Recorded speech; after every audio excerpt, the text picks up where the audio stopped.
Bíbélì ìràwọ̀ ayọ̀ láti máa yọ̀ wá fẹ́ni tí jíǹgbé, kò sí ìjì tí ó lè bòdì dán rẹ̀. Jésù ti gbà àwọn tó ti sọnù. Fún mi Bíbélì, ròyìn mímọ́ dídán, mọ́lẹ̀ rẹ̀ yóò tọ́ mi lọ́nà tòrò. Ẹ̀kọ́ ìlérí òfin ìfẹ́ papọ̀, kóru tó kọjá sọ́jà ìnípẹ̀kun. A kí yín káàbọ̀ sí ètò yín, ètò wa Jeki Bibeli Soro, ètò tí ìjọ Kristi lóńdó àti ìjọ Kristi níbi gbogbo tí wọ́n ń ṣe olùgbọ̀wọ́ rẹ̀. Orúkọ tèmi ni Fasonu Victor, Ajihinrere Kristi. Ẹ jẹ́ ká gbàdúrà. Olúwa Ọlọ́run ẹlẹ́dàá wa, bàbá wa tí ń bẹ lọ́run, a dúpẹ́ lọ́wọ́ yín. A gbé yín ga torí pé ẹ̀yin ni Ọlọ́run wa. Ògo, ọlá, agbára àti ìyìn ní forúkọ yín títí láéláé. A dúpẹ́ fún ìwàláàyè yín lórí ayé wa lónìí, àtọwọ́ ìtọ́jú nínú ayé wa. Ọlọ́run wa gbé yín ga. Olúwa Ọlọ́run ẹlẹ́dàá wa, bí a ti fẹ́ sọ̀rọ̀ yín ní wákàtí yìí, ẹ jẹ́ kí ọ̀rọ̀ yín kí ó jáde pẹ̀lú oore ọ̀fẹ́, ọgbọ́n àti ìmọ̀ yín, kí ó lè fi oore ọ̀fẹ́ àti ìmọ̀ fún àwọn ẹni tí yóò gbọ́ ní wákàtí yìí. A dúpẹ́ torí pé ẹ ti gba gbogbo ògo ní orúkọ Jésù Kristi Olúwa wa, àmín. Lẹ́ẹ̀kan sí, a fi ògo, ọlá, agbára àti ìyìn fún Ọlọ́run ẹlẹ́dàá wa fún ìdásí, ìwàláyé àti ìwàláàyè rẹ̀ lórí ayé wa, nítorí pé Ọlọ́run wa ló jẹ́ kí a jẹ́ ọ̀kan nínú àwọn alààyè lónìí tí ó lórí ọ̀fẹ́ láti gbọ́ ètò yìí Jeki Bibeli Soro, èyí tí ó ń wá sí ọ̀dọ̀ yín nígbà gbogbo. A dúpẹ́ fún àlàáfíà Ọlọ́run nínú ayé yín bákan náà. A sì gbà á ládùúrà pé ní orúkọ Jésù Kristi ti Násárẹ́tì, àlàáfíà Ọlọ́run yóò máa di mímọ̀ lórí ayé yín lórúkọ Jésù, àmín. Tẹ́ ẹ̀ bá nígbàgbé, a ti bẹ̀rẹ̀ ẹ̀kọ́ tí à ń kọ́ lọ nípa ipò àti oyè jíjẹ nínú ìjọ májẹ̀mú titun. Apá kejì la fẹ́ gbé yẹ̀wò lónìí, lórí ẹ̀kọ́ tá à ń kọ́ lọ lọ́wọ́, ipò àti oyè jíjẹ nínú ìjọ májẹ̀mú titun, apá kejì. Ní ọ̀sẹ̀ tó kọjá lọ, a sọ̀rọ̀ pé Ọlọ́run wa Ọlọ́run ètò ni, Ọlọ́run wa Ọlọ́run ìlànà ni, Ọlọ́run tí ń ṣe ohun gbogbo lẹ́sẹẹsẹ ni. Àwa ń sọ̀rọ̀ nípa pé báwo ni Ọlọ́run nínú àánú rẹ̀ ṣe gbé ètò, ipò àti oyè jíjẹ sínú ìjọ májẹ̀mú tuntun, báwo ló ṣe gbé kalẹ̀. A dẹ̀ sọ̀rọ̀ ní ọ̀sẹ̀ tó kọjá lọ pé a rí kà nínú Bíbélì pé Jésù Kristi la fi ṣe orí fún ìjọ. Ìwé Éfésù orí kìíní ẹsẹ̀ 22 sí 23 ló fi ẹsẹ̀ wa múlẹ̀, àti ìwé Kólósè orí kìíní ẹsẹ̀ 18 ló fi ẹsẹ̀ wa múlẹ̀ pé Jésù Kristi ni orí fún ìjọ tá a rí nínú májẹ̀mú titun. Ìyẹn bẹ́ẹ̀. A wá sọ fún wa pé ní ọ̀sẹ̀ tó lọ pé ìwé Éfésù orí 4 ẹsẹ̀ 11 ló sọ oyè àti ipò ìdarí nínú ìjọ ló sọ fún wa. Ẹ jẹ́ ká padà sínú Bíbélì náà, ìwé Éfésù orí 4 nígbà tá a kíyèsí ẹsẹ̀ 11, kí ni Bíbélì sọ fún wa níbẹ̀. Ìwé Éfésù orí 4 nígbà tá a kíyèsí ẹsẹ̀ 11, ẹgbọ́n tí Olúwa wí. Ó ní ó sì ti fi àwọn kan fún ni bíi àpọ́stélì, àti àwọn mìíràn bíi wòlíì, àti àwọn mìíràn bíi evangelist, àti àwọn mìíràn bíi olùṣọ́ àgùntàn àti olùkọ́ni. Tí a bá wo ẹsẹ̀ Bíbélì, a rí pé ipò ìdarí tí a rí nínú ìjọ májẹ̀mú titun lẹ́yìn ìgbà tí Jésù Kristi ti jẹ́ orí fún ìjọ òun la rí kà nínú ẹsẹ̀ bíbélì yìí. A sọ fún wa pé ó fi àwọn kan fúnni gẹ́gẹ́ bí àpọ́stélì, gẹ́gẹ́ bí wòlíì, gẹ́gẹ́ bí evangelist, gẹ́gẹ́ bí olùṣọ́ àgùntàn àti gẹ́gẹ́ bí olùkọ́ni. A ti sọ̀rọ̀ díẹ̀ nípa àwọn àpọ́stélì ní ọ̀sẹ̀ tó kọjá lọ. A wá sọ ìtókù nípa àpọ́stélì nínú ìdánilẹ́kọ̀ọ́ yìí. Tá bá sọ nípa àpọ́stélì, a ti ṣàlàyé pé Jésù Kristi yan àwọn àpọ́stélì 12 fúnra rẹ̀, nínú èyí tí ọ̀kan nínú wọn tó ṣe lòdì sí ìfẹ́ Ọlọ́run tí ó sì kú tó sì para rẹ̀. A sì sọ fún wa pé ní ìṣe àpọ́stélì orí kìíní pàtàkì èsì ẹsẹ̀ 21 sísàlẹ̀ pé a fi ẹlòmíràn dípò ààyè rẹ̀. Ẹni tá a fi dípò ààyè rẹ̀ òun ni Matthias. Wọ́n ti pé 12 báyìí. A rí kà pé nígbà tí àkókò tó, a yan Sọ́ọ̀lù tí a mọ̀ sí Pọ́ọ̀lù nínú májẹ̀mú titun gẹ́gẹ́ bí ọ̀kan lára àwọn àpọ́stélì. Wọ́n wá jẹ́ àpọ́stélì 13 tí Jésù ń yàn fúnra rẹ̀ gẹ́gẹ́ bí àpọ́stélì nínú ìjọ májẹ̀mú titun. A tún rí àpọ́stélì mìíràn mọ́ lẹ́yìn àwọn àpọ́stélì 13 yìí. Pàtàkì jùlọ, ìwé májẹ̀mú titun tilẹ̀ fi hàn wá pé a tún fi àwọn kan jẹ oyè àpọ́stélì lẹ́yìn àwọn àpọ́stélì 13 yìí. Òye ọ̀rọ̀ yìí gbọ́dọ̀ yé wa dáadáa. Iṣẹ́ wo, báwo lèèyàn ṣe ń jẹ oyè àpọ́stélì gẹ́gẹ́ bí ipò àti oyè nínú ìjọ májẹ̀mú titun? Kí ni ìpéye tí àwọn èèyàn fi ń jẹ oyè àpọ́stélì? Àwọn tó jẹ oyè àpọ́stélì tàrí, àwọn 13 tó jẹ oyè àpọ́stélì tàrí nínú Bíbélì, kí ni ìpéye wọn? Báwo la ṣe mọ ìpéye àwọn àpọ́stélì? Ọ̀kan lára ipò tàbí oyè àkọ́kọ́ tàrí nínú ìjọ májẹ̀mú titun nìyí. Ẹ ká wo Bíbélì wa.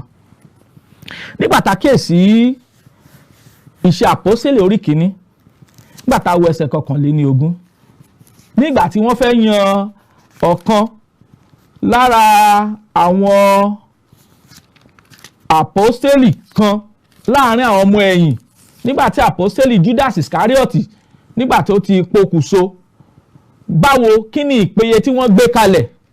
Báwo ni wọ́n ṣe yan àpọ́stélì mìíràn kún wọn tí wọ́n fi pé 12? Ẹ ká wò péye yìí. Nígbà tá kíyèsí ẹsẹ̀ 21. Nítorí náà, nínú àwọn ọkùnrin wọ̀nyí tí wọ́n sì ń bá wa rìn ní gbogbo àkókò tí Jésù ló wá wọlé, tí ó sì jáde láàrin wa, bẹ̀rẹ̀ láti ìgbà baptísímù Jòhánù wá títí tí ó fi di ọjọ́ náà tí a fi gbà á lọ sókè kúrò lọ́dọ̀ wa, ó yẹ kí ọ̀kan nínú àwọn wọ̀nyí ṣe ẹlẹ́rìí àjíǹde rẹ̀ pẹ̀lú wa. Ìpéye àpọ́stélì tó fi jẹ́ pé láàrin ogúnlọ́gọ̀ àwọn ọmọ ẹ̀yìn, àwọn 2 ló yanrantí ìpéye yìí.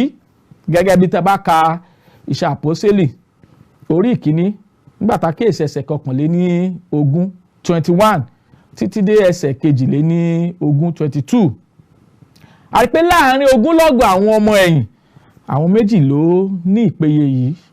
A sọ fún wa pé ẹni tá bá fẹ́ yàn sípò àpọ́stélì, ó gbọ́dọ̀ jẹ́ ẹni tó bá Jésù Kristi wọlé, tó bá Jésù Kristi jáde, ẹni tó mọ ìgbà tí Kristi bẹ̀rẹ̀ iṣẹ́ ìránṣẹ́ rẹ̀, ẹni tó sì wà níbẹ̀ nígbà tá a gbé Kristi lọ, tá a gba Kristi lọ padà sí ọ̀dọ̀ Ọlọ́run. Irú àwọn wọ̀nyí ló yẹ kí a fi sípò àpọ́stélì. Bí a ṣe yan Matthias ní. Báwo ló ṣe jẹ́ pé Paul náà pàápàá, nígbà tí Paul ń sọ̀rọ̀ ní ìwé Kọ́ríńtì kìíní orí 9 ẹsẹ̀ 1, a sọ fún wa pé lára ìpéye rẹ̀ ni pé ó sọ pé gẹ́gẹ́ bí àsọtẹ́lẹ̀ ìwé mímọ́ nípa ìmísí Ọlọ́run, Paul sọ pé òun rí Kristi, ó dẹ̀ rí Kristi ní ojú ọ̀nà Damasku tí Kristi farahàn. Àwọn ìpéye àpọ́stélì, tá bá wo Kọ́ríńtì kìíní orí 9 ẹsẹ̀ 1, tá bá wo iṣẹ́ àpọ́stélì orí ìkíní ẹsẹ̀ 21 sí ẹsẹ̀ 22, ìpéye tá a fi lè fi èèyàn jẹ àpọ́stélì ní gẹ́gẹ́ bí a ti rí nínú Bíbélì. so àwọn ènìyàn tí wọ́n ń pera wọn ní àpọ́sítélì lónìí wọn ò kójú òṣùwọ̀n ìpéye yìí nítorí pé wọn ò sí níbẹ̀ nígbà tí Jésù Kristi wọlé tó jáde àti wípé wọn ò sí níbẹ̀ nígbà tá gba Jésù Kristi lọ sókè àti bẹ́ẹ̀ bẹ́ẹ̀ lọ. Eléyìí gbọ́dọ̀ yé wa àwa ènìyàn àwọn tó ń wò wá tó sì wà nílé pé ipò àpọ́stélì kì í ṣe ipò tẹ́nìkan kan lè lóun dìde lónìí pé òun jẹ́ àpọ́stélì. Jésù ló fi àwọn èèyàn jẹ́ àpọ́stélì. Eléyìí gbọ́dọ̀ yé wa. Now ohun mìíràn tá tún gbọ́dọ̀ kíyèsí ni pé kí ni ẹ̀bùn wo la fún àwọn àpọ́stélì tàbí ẹ̀mí wo la fún àwọn àpọ́stélì ẹ̀bùn ẹ̀mí wo la fún àwọn àpọ́stélì tó yàtọ̀ sí ti àwọn tó kù. A sọ fún wa pé àwọn àpọ́stélì ni àwọn ẹni tó gba baptisi ẹ̀mí mímọ́ ní ọjọ́ Pentecost tí wọ́n sì ń ṣe ọ̀pọ̀lọpọ̀ onírú iṣẹ́ àmì àti iṣẹ́ ìyanu ní ìgbà májẹ̀mú titun. Lára àwọn oore ọ̀fẹ́ tàbí agbára tá fún wọn ni pé àwọn àpọ́stélì ló lóore ọ̀fẹ́ láti gbọ́wọ́lé ni lórí láti gba ẹ̀bùn ẹ̀mí mímọ́. Irú ẹ̀bùn yà fún ẹlòmíràn àfún ọmọ lẹ́yìn kan nínú májẹ̀mú titun gẹ́gẹ́ bí ohun tí a rí tí a sì kà nínú ọ̀rọ̀ Ọlọ́run. Ní tá à ń sọ ni pé ipò àpọ́stélì àwọn 13 la fún ní ipò yìí nínú ìjọ májẹ̀mú titun tá a rí nínú Bíbélì. Tẹ́ bá fẹ́ mọ̀ àwọn àpọ́stélì 12 nígbàtí Judas Iscariot kú a fi Matthias dípò rẹ̀. Nígbà tó tí àkókò sì tó Ọlọ́run Jésù Kristi fún ara rẹ̀ ó fara rẹ̀ hàn Sọ́ọ̀lù tí í ṣe Pọ́ọ̀lù. Àwọn 13 yìí ni ó jẹ́ àpọ́stélì nínú ìjọ. Ipò àpọ́stélì lónìí kò sí fún ẹnikẹ́ni mọ́. Gẹ́gẹ́ bí a ti ṣàlàyé ní ọ̀sẹ̀ tó kọjá lọ, iṣẹ́ tí àwọn àpọ́stélì ṣe là ń rí àkọsílẹ̀ rẹ̀ lónìí nínú ìjọ májẹ̀mú titun. So ipò àpọ́stélì kò sí fún ẹnikẹ́ni mọ́ lónìí. A dẹ̀ rí ìpéye rẹ̀ gẹ́gẹ́ bí ohun tí a ti ṣàlàyé. Ohun mìíràn tá a tún gbọ́dọ̀ kíyèsí ni pé a lo ọ̀rọ̀ yìí, ọ̀rọ̀ tí a ń pè ní àpọ́stélì, a lò ní ọ̀nà 4 lónírú ọ̀nà 4 nínú májẹ̀mú titun. Ní tá à ń sọ ni pé ọ̀rọ̀ tí a ń pè ní àpọ́stélì a lò lóríṣiríṣi ọ̀nà 4 nínú májẹ̀mú titun. Ẹ ká máa wò ọ̀nà àkọ́kọ́ tá a lo àpọ́stélì nígbà tá a kíyèsí ìwé Hébérù orí 13 ẹsẹ̀ 1. Ìwé Hébérù orí 13 ẹsẹ̀ 1 a lo ọ̀rọ̀ àpọ́stélì. Ọ̀rọ̀ àpọ́stélì tá a lò yìí tá la lò fún a lò fún Jésù Kristi Olúwa wa. Ó ní nítorí náà ẹ̀yin ará mi mímọ́ alábàápín ìpè ọ̀run ẹ gba ti àpọ́stélì àti olórí àlùfáà ìjẹ́wọ́ wa rò àní Jésù. Ní ẹsẹ̀ Bíbélì a pè Jésù Kristi ní àpọ́stélì. Báwo ló ṣe jẹ́ bẹ́ẹ̀? Ẹ má ṣe jẹ́ ká gbàgbé àpọ́stélì jẹ́ ẹni tí a rán níṣẹ́. Jésù Kristi fi iṣẹ́ ìhìnrere fún àwọn àpọ́stélì 13 nínú ìjọ májẹ̀mú titun tàṣírí àkọsílẹ̀ rí nínú ọ̀rọ̀ Ọlọ́run. Ọlọ́run fúnra rẹ̀ òun ló yan Jésù Kristi ẹni tí a rán níṣẹ́ ni Jésù Kristi wá sínú ayé láti wá gba gbogbo aráyé là. So a pè Jésù ní àpọ́stélì nínú ìwé Hébérù orí 3 ẹsẹ̀ 1. Ọ̀nà àkọ́kọ́ tá a ti lo ọ̀rọ̀ àpọ́stélì nìyí nínú májẹ̀mú titun. Ọ̀nà kejì ìwé Lúùkù orí 4 nígbà tá a kíyèsí ẹsẹ̀ 13 Jésù fúnra rẹ̀ ó yan àwọn àpọ́stélì 12 nínú ìwé Lúùkù orí 4 nígbà tá a kíyèsí ẹsẹ̀ 3. A tún lo èdè kan ní iṣẹ́ àpọ́stélì orí 14 ẹsẹ̀ 14. A pè Pọ́ọ̀lù àti Bánábà ní àpọ́stélì. Báwo ló ṣe rí bẹ́ẹ̀?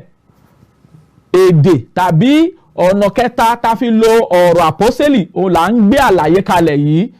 Jésù lẹni àkọ́kọ́ tí a pè ní àpọ́stélì ní ìwé Hébérù orí 3 ẹsẹ̀ 1 tó túmọ̀ sí pé Ọlọ́run fúnra ara rẹ̀ òun ló rán Jésù Kristi níṣẹ́ láti wá sínú ayé láti wá gba aráyé là kúrò nínú ẹ̀ṣẹ̀ láti fi ìyà nípẹ̀kun láti fi fún ìran ènìyàn. Ọ̀nà àkọ́kọ́ tá lo Jésù Kristi tá a pè Jésù Kristi ní àpọ́stélì ní. Ọ̀nà kejì Jésù Kristi fúnra ara rẹ̀ ó yan àwọn àpọ́stélì 12 nígbà tí àkókò tó ó sì yan Pọ́ọ̀lù pẹ̀lú rẹ̀ láti pè 13. Ìkẹta a rí pé iṣẹ́ àpọ́stélì orí 14 ẹsẹ̀ 14 mo fẹ́ kí a kà á. A pè Pọ́ọ̀lù òun Bánábà ní àpọ́stélì. A wá gbé àlàyé kalẹ̀ kí nìdí èyí tí ó fi rí bẹ́ẹ̀. Iṣẹ́ àpọ́sítélì orí 14 ẹsẹ̀ 14 kí ni Bíbélì wí? Ó ní ṣùgbọ́n nígbà tí àwọn àpọ́sítélì Bánábà òun Pọ́ọ̀lù gbọ́, wọ́n sì fa aṣọ wọn ya, wọ́n sì súré wọ inú àwùjọ, wọ́n sì ké rara.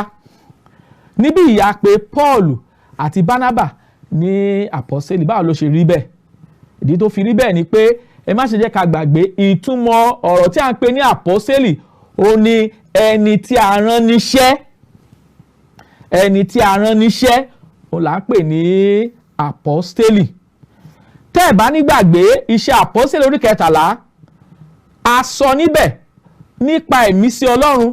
A yan Pọ́ọ̀lù àti Bánábà yàtọ̀ fún iṣẹ́ ìránṣẹ́, fún iṣẹ́ ìpolongo ìrere káàkiri gbogbo àgbáyé, èyí táwọn olóyìnbó ń pè ní missionary lónìí. Ẹ̀mí Ọlọ́run ló yan Pọ́ọ̀lù àti Bánábà yàtọ̀.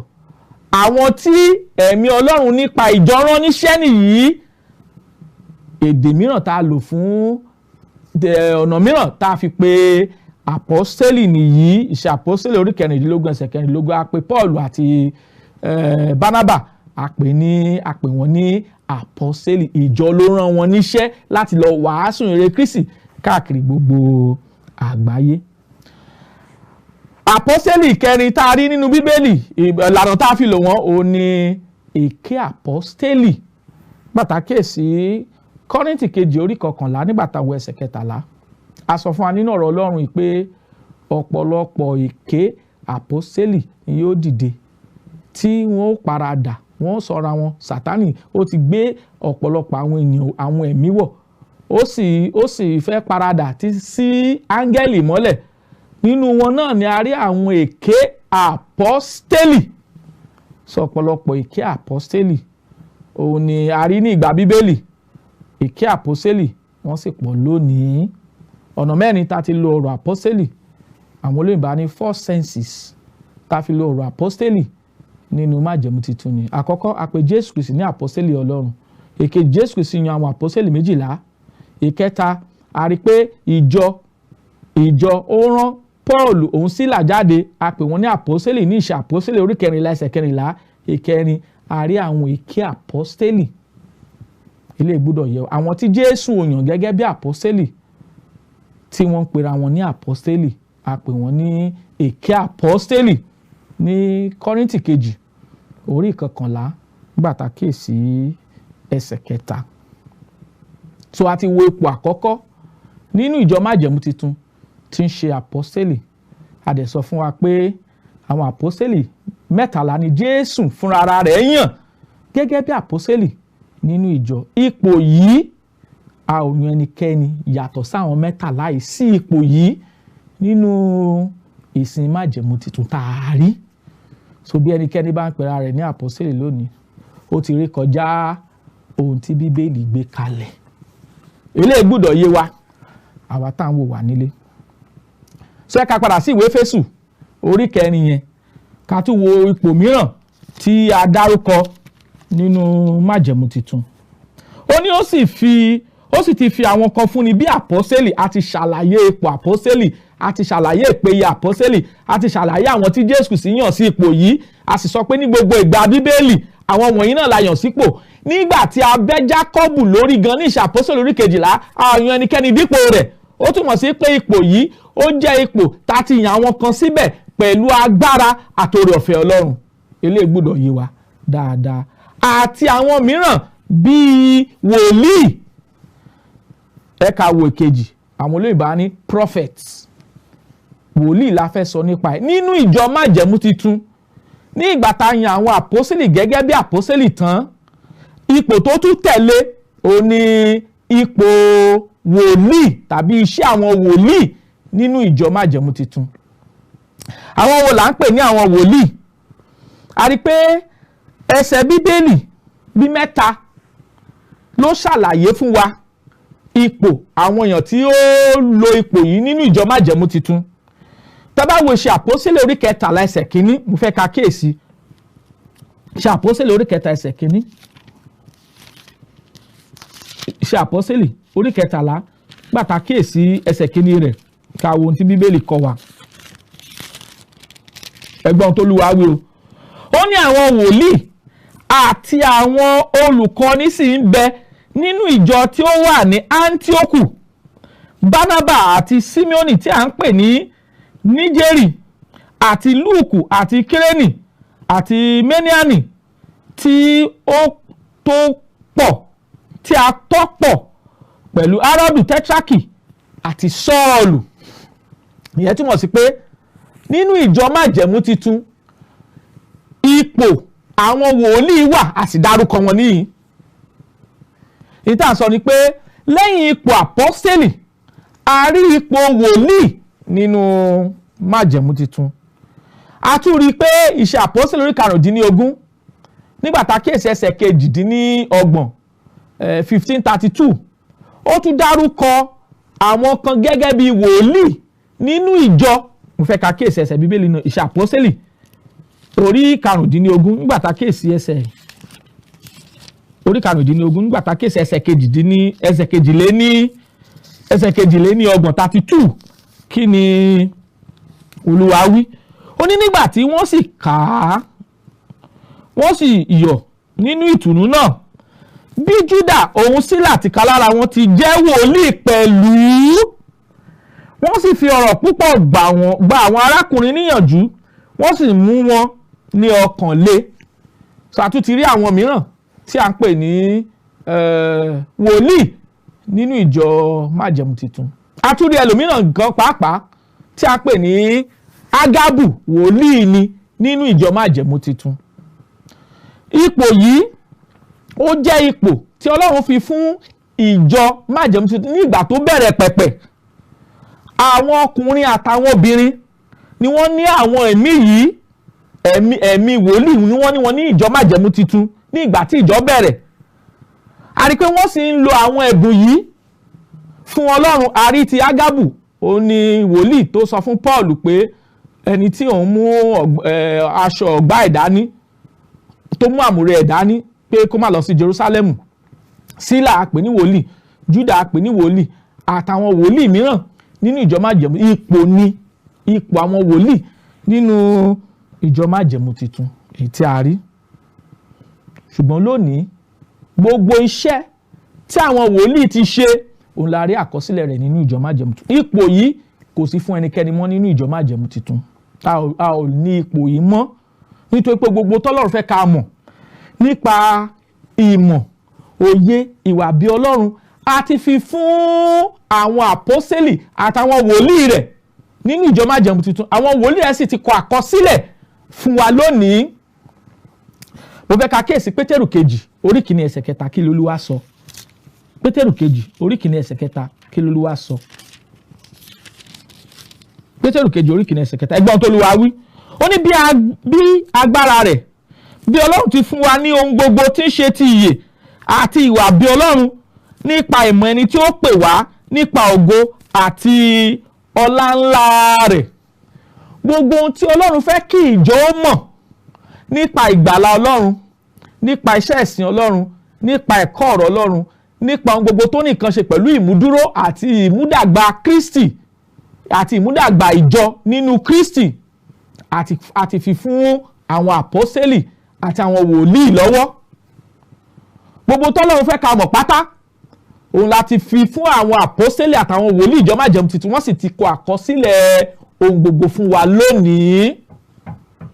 Eléyìí gbọ́dọ̀ yé wa, ẹ̀yin ènìyàn wa nílé. Ohun tá ń gbéra sọ ni pé ipò àpọ́sítélì gẹ́gẹ́ bí oyè jíjẹ nínú ìjọ májẹ̀mú titun kò sí ipò náà lónìí. A ò ń jẹ ipò náà lónìí nítorí pé àwọn àpọ́sítélì 13 ni wọ́n jẹ ipò yẹn. A sì rí i pé wọ́n tún fi àwọn ẹlòmíràn sí ipò yẹn lẹ́yìn ìgbà tí wọ́n kúrò nínú ìjọ tàbí ní ìgbà tí ikú pa ojú wọn dé. Ipò yẹn ṣòfò torí pé iṣẹ́ tí wọ́n ń ṣe àrí àkọsílẹ̀ rẹ̀ lónìí. Àti ipò àwọn wòlíì nínú ìjọ májẹ̀mú titun. So a ò ní ipò àpọ́sítélì kélé yóò yé wa ẹ̀yin tẹ́ wà nílé. A ò ní ipò wòlíì mọ́ lónìí gẹ́gẹ́ bí ipò tí ènìyàn lè dúró sí gẹ́gẹ́ bí ipò nínú ìjọ lónìí. Àwọn àpọ́sítélì àwọn ló ní ipò yẹn. Àwọn wòlíì ìjọ májẹ̀mú titun wọ́n ti fún wa ní ọ̀rọ̀ gbogbo tọ́lọ́run fẹ́ ká mọ̀ pátá ó ní Ọlọ́run ti gbé kalẹ̀ fún wa. Eléyìí gbọ́dọ̀ yé wa ẹ̀yin ènìyàn wa nílé. Ipò méjìlá ṣì lórí ọ̀fẹ́ láti ṣàlàyé dáadáa a ti ṣàlàyé ipò àwọn àpọ́stélì, a ti ṣàlàyé ipò àwọn wòlíì. Bí Ọlọ́run bá fún wa ní ọ̀pọ̀lọpọ̀ oore ọ̀fẹ́ àti ìwàláàyè àtorí agbára rẹ̀, tá a bá tún máa pàdé ní ìgbà mìíràn, a ó tún gbé àlàyé mìíràn kalẹ̀ nípa ipò evangelist àti olùṣọ́ àgùntàn àti olùkọ́ni. A tún lọ wo ipò kan ní ẹsẹ̀ Bíbélì mìíràn tí ń ṣe ipò díákónì. A wò dáadáa. Àdúrà wa sí Ọlọ́run ni pé Ọlọ́run yóò fi òye rẹ̀, yóò fi ìmọ̀ rẹ̀ yé wa dáradára sí, yóò sì kọ́ wa ní ẹ̀kọ́ rẹ̀ kí àwa kó lè tẹ̀síwájú nínú ìfẹ́ Ọlọ́run. Bí ẹ bá fẹ́ pè wá, tẹ́ sì ní ìbéèrè láti béèrè lọ́wọ́ wa, nọ́mbà tẹ́ ó pè wá sí nìyí 080 57 444 902 tàbí 080 65 71 7023. Má tutù pè fún wa 080 57 444 902 tàbí 080 65 71 7023. Kí àlàáfíà Ọlọ́run kí ó máa bá wa gbé lórúkọ Jésù Kristi Olúwa wa. Àmín. Fún mi ní Bíbélì ìràwọ̀ ayọ̀ láti máa yọ̀ wá fẹ́ni tí jíǹgbé, kò sí ìjì tí ó lè bòdì dán rẹ̀. Jésù ti gbà àwọn tó ti sọnù.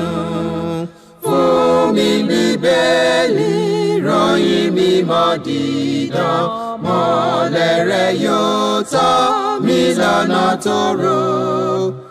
Ẹ̀kọ́ ìlérí òfin ìfẹ́ papọ̀, kóru tó kọjá sọ́jà ìnípẹ̀kun.